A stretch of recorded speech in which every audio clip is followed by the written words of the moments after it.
Energy, the holy grail, is a power source that's inexpensive and clean with no emissions. Well over 100 startups in Silicon Valley are working on it. One of them, Bloom Energy, is about to make public its invention, a little power plant in a box they want to put literally in your backyard. You'll generate your own electricity with the box, and it'll be wireless.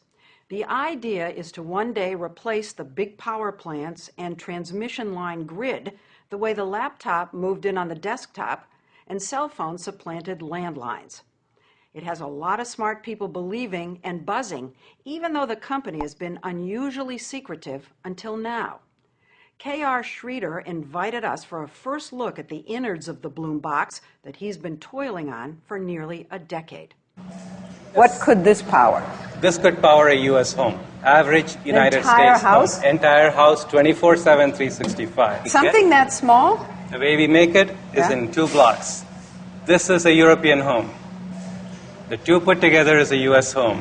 Because we use twice as much energy? Yeah, is that what and this will power 4 Asian homes. So 4 homes in India, your Absolutely. native country. 4 to 6 homes in our country. It sounds awfully dazzling. It is real. It works. He says he knows it works because he originally invented a similar device for NASA. He really is a rocket scientist. This invention working on Mars would have allowed the NASA administrator to pick up a phone and say, Mr. President, we know how to produce oxygen on Mars. So this was going to produce oxygen so people could actually live on Mars? Absolutely. When NASA scrapped that Mars mission, K.R. had an idea. He reversed his Mars machine, so instead of making oxygen, he pumped oxygen in. He invented a new kind of fuel cell, which is like a very skinny battery that always runs. K.R. feeds oxygen to it on one side and fuel on the other. The two combine within the cell to create a chemical reaction that produces electricity. No need for burning or combustion. No need for power lines from an outside source. In October 2001, he managed to get a meeting with John Doerr from the big Silicon Valley venture capital firm Kleiner Perkins. How much do you think I need to come up with the next big thing?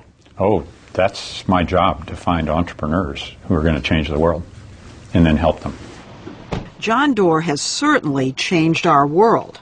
He's the one who discovered and funded Netscape, Amazon, and Google. When he listened to K.R., the idea seemed just as transformative. Efficient, inexpensive, clean energy out of a box. But Google, 25 million. This man said how much money? At the time, he said over $100 million. Didn't smoke start coming out of your ears? And no? No. That was okay? That was okay. So nothing he said scared you? Oh, I wasn't at all sure it could be done. But there was a selling point.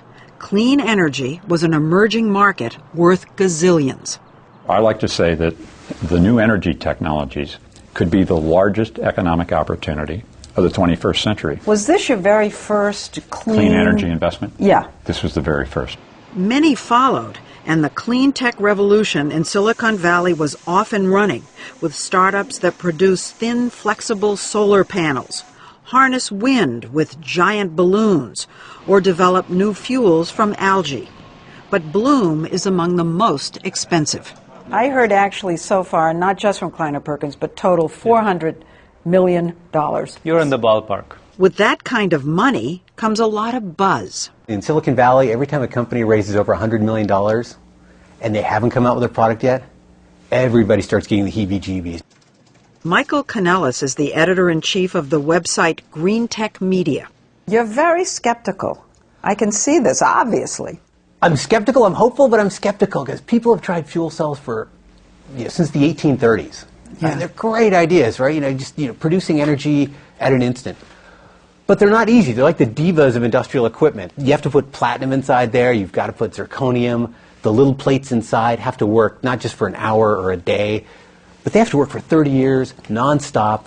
And then the box has to be cheap to make. One thing stoking his skepticism, K.R.'s been hyper-secretive. No sign on his building, a cryptic website, and no public progress reports. Given the stealthiness, we were surprised when KR showed us for the very first time how he makes the secret sauce of his fuel cell on the cheap. Actually, I feel like I'm on a cooking show. You're Martha Stewart. Absolutely. So let's take that cooking analogy. Okay. Start with the flour. The flour. Okay? What is that? That is beach sand. It's beach sand? Ocean beaches in multiple continents has this material in abundance. He said he bakes the sand and cuts it into little squares. Okay, so this is beach sand turned magically into a ceramic. Yeah, into a ceramic. And then he coats it with green and black inks that he developed. Okay, is it a secret formula? There is a secret formula. Okay. And you take that and you apply that, you paint that on either side of this white ceramic to get a green layer and a black layer. And that's it? That's it. That's the secret. So what I'm holding in my hand is a fuel cell. This is the fuel cell? This is the fuel cell. Skinny, and this will generate power. This will generate power. One disc powers one light bulb. The taller the stack of discs, the more power it generates. In between each disc, there's a metal plate, but instead of platinum, KR uses a cheap metal alloy. The stacks are the heart of the Bloom box. Put 64 of them together, and you get something big enough to power, say, a Starbucks. So this is it? KR offered to give me a sneak peek inside the Bloom box.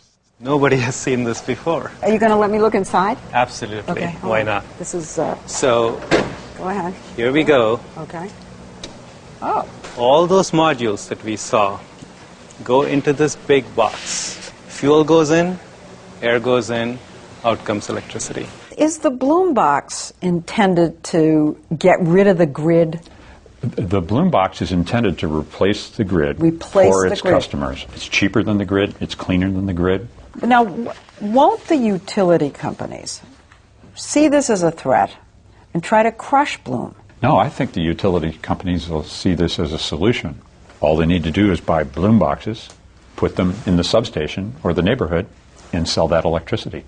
And they'll buy these boxes? They buy nuclear power plants. They buy gas turbines from General Electric. To make power, you still need fuel. Many past fuel cells failed because they needed expensive pure hydrogen. Not this box. Our system can use fossil fuels, like natural gas. Our system can use renewable fuels, like landfill gas, biogas. Solar? We can use solar. You know, it's very difficult for us to come in here and make an evaluation. How are we supposed to know whether what you're saying is true? Why didn't we talk to our first customers?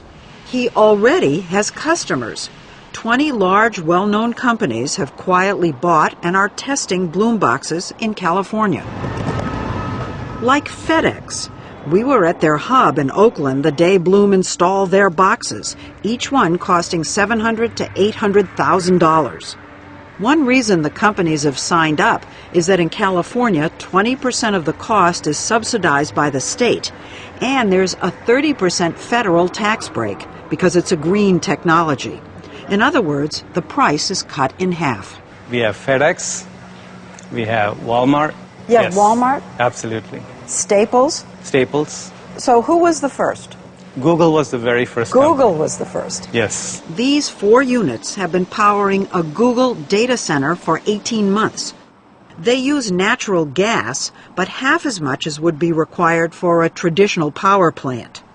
KR told us that 3 weeks in at Google, suddenly one of the boxes just stopped. Your heart just drops. Did you panic? For a short while? Yes. He fixed that, then there was another incident. The air filters clog up and air is not coming into the system because the highway is kicking dirt. You just flip the system around and the problem is gone. Another company that's bought and is testing the Bloom box so KR can work out the kinks is eBay. Its boxes are on the lawn in the middle of its campus in San Jose. These things fuel almost 15% of the power on this campus.